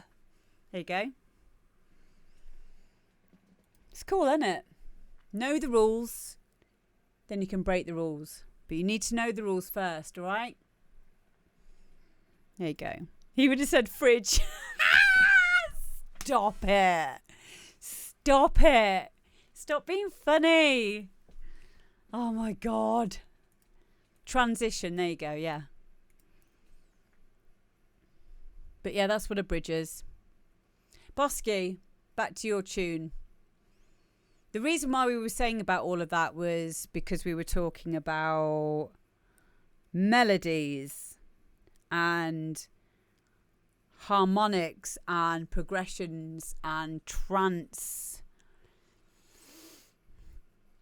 So, yeah. The other thing that I really liked about this trance track, your first trance track, was the elevation that you gave it in that melody. You didn't let it become boring, and you didn't allow the listener to then get used to hearing it, because you took it up a notch.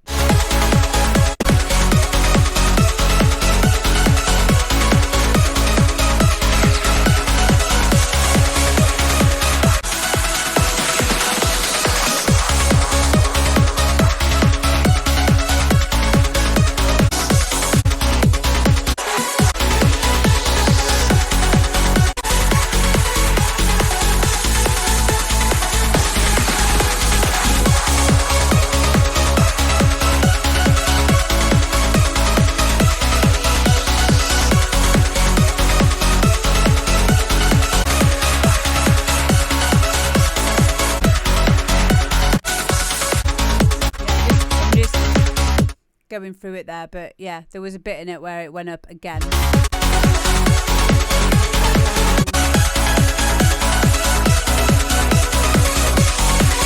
And that is what they call elevation. And yeah, it was really, it was needed, but it's not necessarily something that you'd know to do.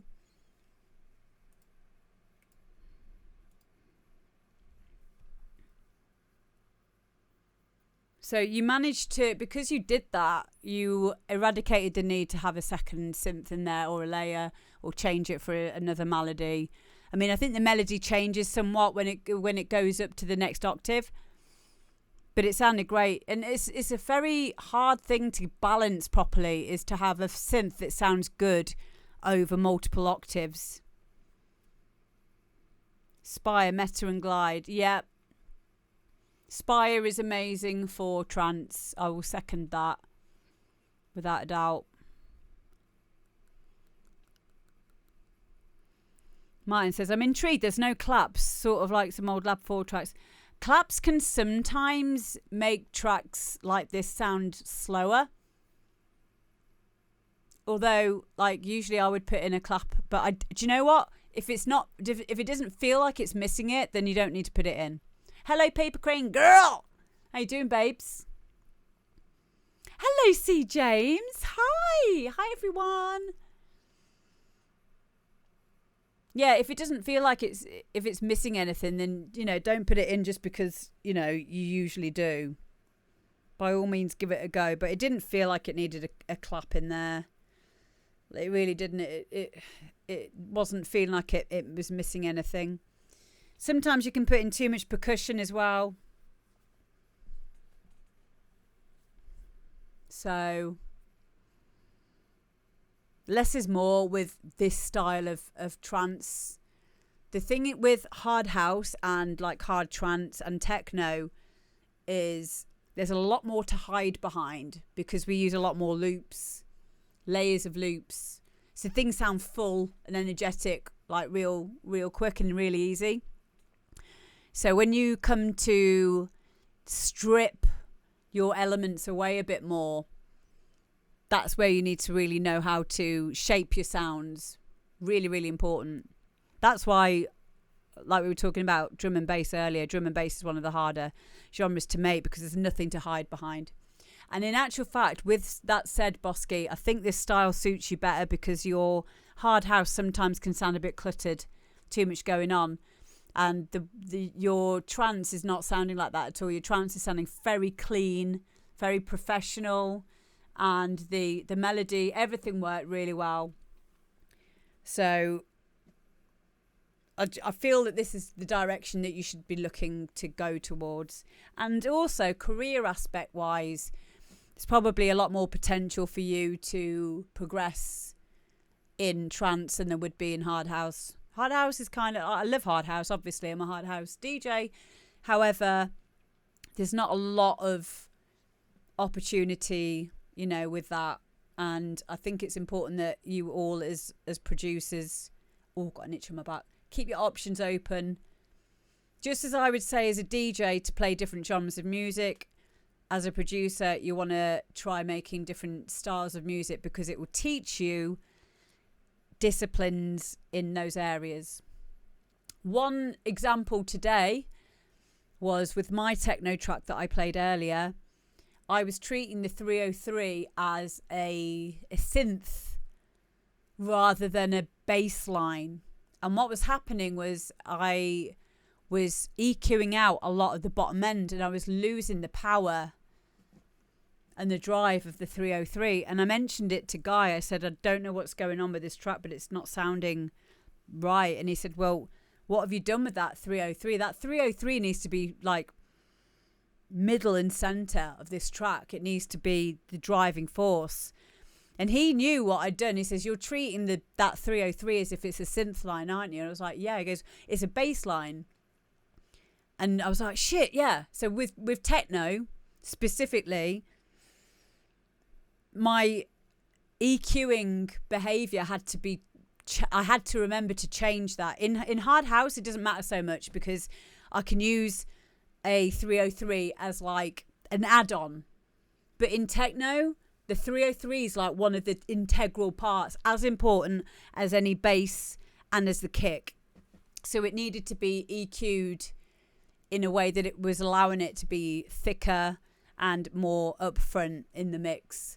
And that's a good example of why it's important to be making different genres of music, because different genres of music will require you to understand different elements of music production and mixing down and workflow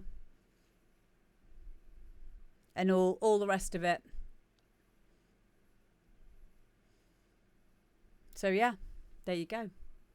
Thank you very much, Bosky. Keep up the good work. And now we've got Kick Habits, and this is Pulsar.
Yeah, it's all right.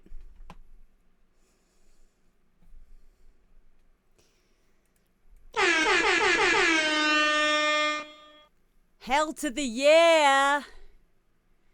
See, we pretend then that I wasn't that bothered about it by going, yeah, it's all right. That was to confuse you all because of the way that I was dancing while it was playing. Just in case you didn't get the joke. Duh. So, Kick Habits. Get following Kick Habits right now. That's the SoundCloud account. Go, go, go, go, go. Well, you got to check sometimes because sometimes people don't realise when I'm joking, when I'm being serious. Like now. It's silly, isn't it? Oh. So yeah, that is Kick Habits. That track is Pulsar. Things to say about it. Don't really have anything that I can add, like as in terms of it being. It is an art, isn't it, Paper Crane? Red Misty, you did it! Thank you so much for resubscribing. Thank you for supporting me. So yeah, Kick Habits. I haven't got anything to add in terms of like music production stuff because I found it lovely to listen to. I don't know how to make drum and bass. I appreciate it wholly. I really, really do. I found it so fun. Such a fun tune. Do you know what I love about this style of fun D&B? It's like on the drops, they don't bring the drums in straight away. I'll show you what I mean.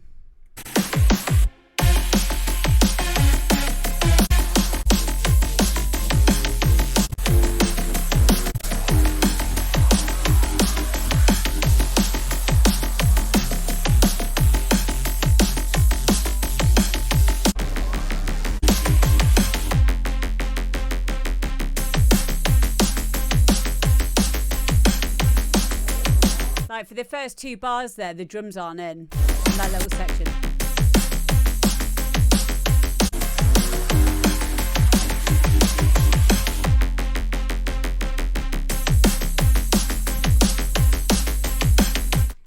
That is a good example of good music rewards listening because you're expecting the kicks in there.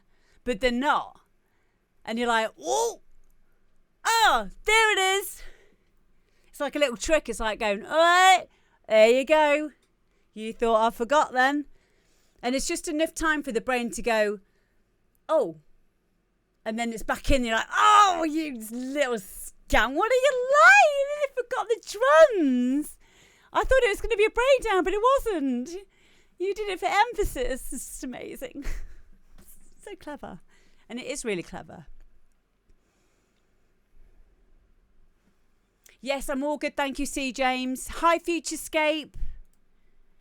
Thank you very much for raiding. How are you doing? Audio Menace, thank you very much for following as well. How was your stream? Future Space. Gazit, yes, he has. But yeah, I love little surprises like that in music. Again, you need to know the rules to break the rules. Sometimes you don't have to add more stuff. But you can take away stuff and then add it back in and it still gives it like a surprise. Futurescape Music says it was good but lonely. Guys, we can't have that. Not on my watch. Can we all give Futurescape Music a follow, please? I'm going to follow you right now. Do you know what? There's nothing worse than doing a stream and putting a lot of your time and effort into it and not having anyone watching. So I've followed you now. Yeah, I think we need to follow you, my darling. Definitely. And if I see you on, I'll make sure I pop in and say hello. Yay, thank you. This is the power of of Twitch, and especially this community. You guys are really, really nice people.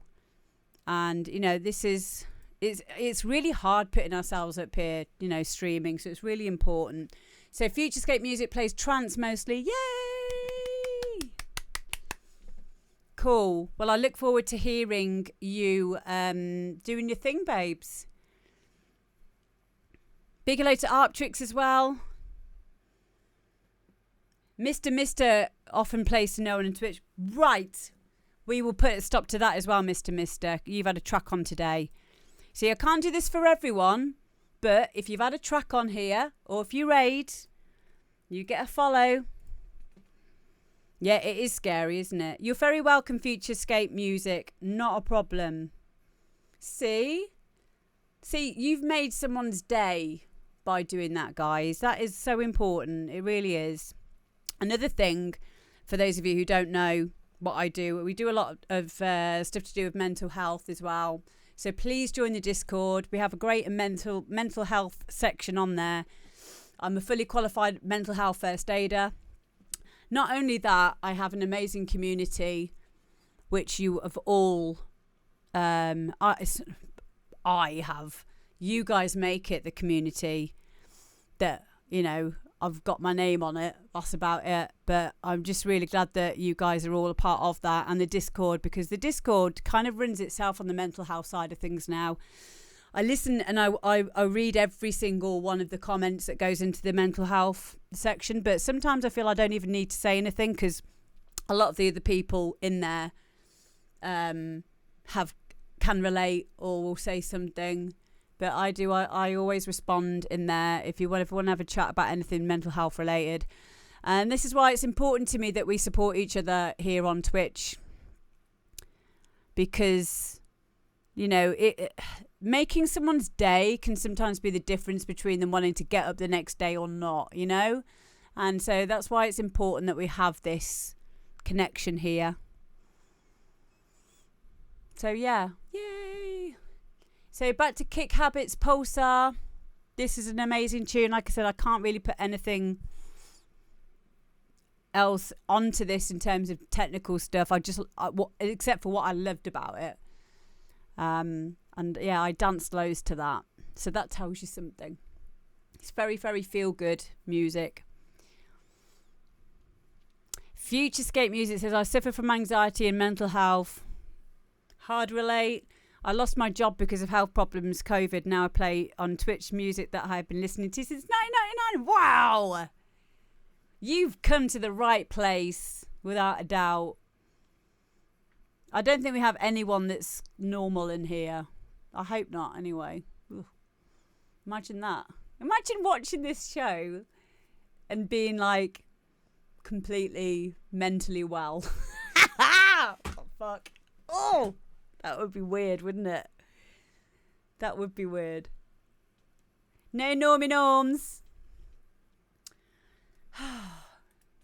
This has been a really good first show back from my holiday. I massively appreciate it, guys. Thank you. Thank you for everyone that has resubscribed. All the rest of it. I'm just going to have a look now who's on. I need to go and give my child her trainers back that she's forgotten. So let's have a look further down my list. Someone who hasn't got many people watching. Let's have a look.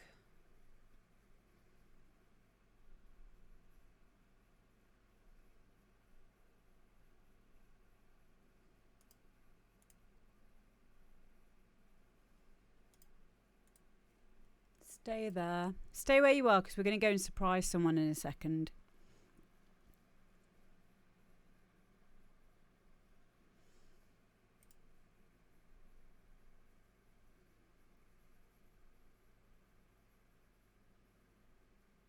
Okay, so we're going to go and see Jordan Harris. I see him in my stream all the time. So let's go and give DJ Jordan Harris the shock of their lives. Thank you, Futurescape. And I will see you all again tomorrow. So yeah, let's go and see Jordan Harris. Give them a follow if you like what they're playing. Make sure you say hello. I'll come in for a little bit as well myself. Oh, I love you. And I'll see you all tomorrow. Mwah. Thanks again, guys. Love you. Bye.